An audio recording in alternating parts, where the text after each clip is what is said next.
Let us pray that peace be now restored to the world, and that God will preserve it always.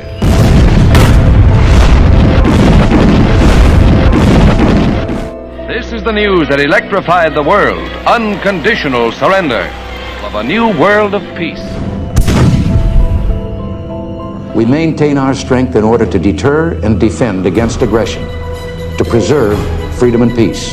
No one, friend or foe, should doubt our desire for peace. The United States wants peace. We seek peace. We strive for peace.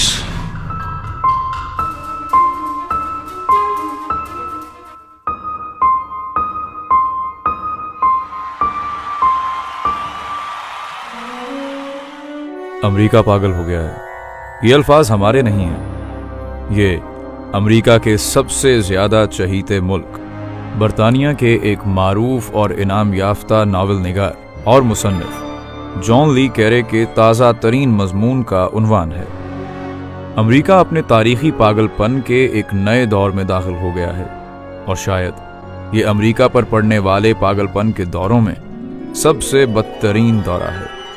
امریکہ بنیادی طور پر سیاسی جدوجہد کے نتیجے میں وجود میں نہیں آیا۔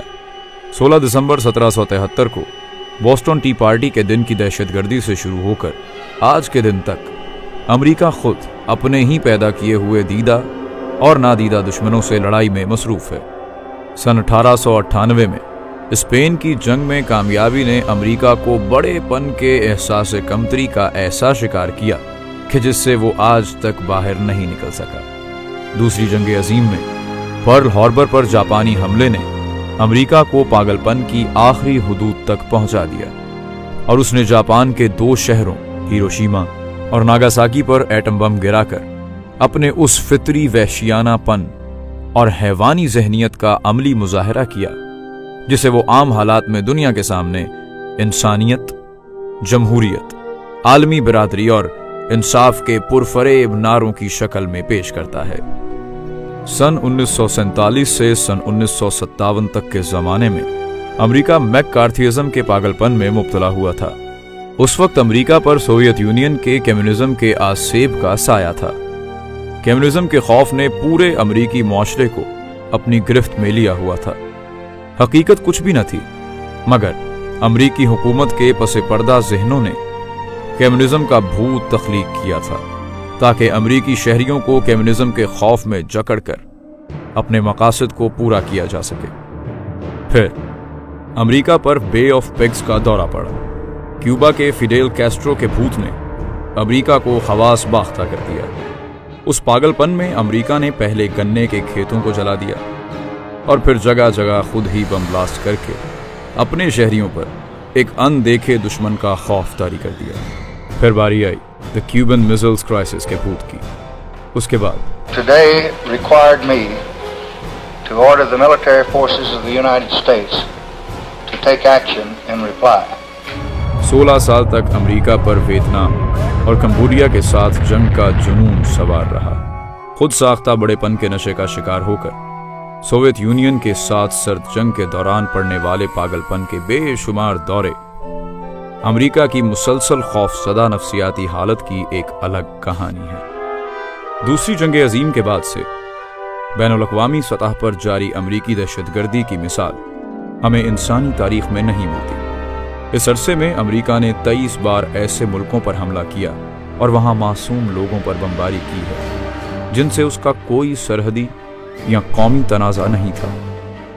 چائنا 1945 سے 1946، کوریا 1950 سے 1953، چائنا 1950 سے 1953، گوئٹمالا 1954، انڈونیشیا 1958، کیوبا 1959 سے 1960، گوئٹمالا 1960، کانگو 1964، پیرو 1965، لاؤس 1964 سے 1973، ویتنام 1961 سے 1973، کمبوڈیا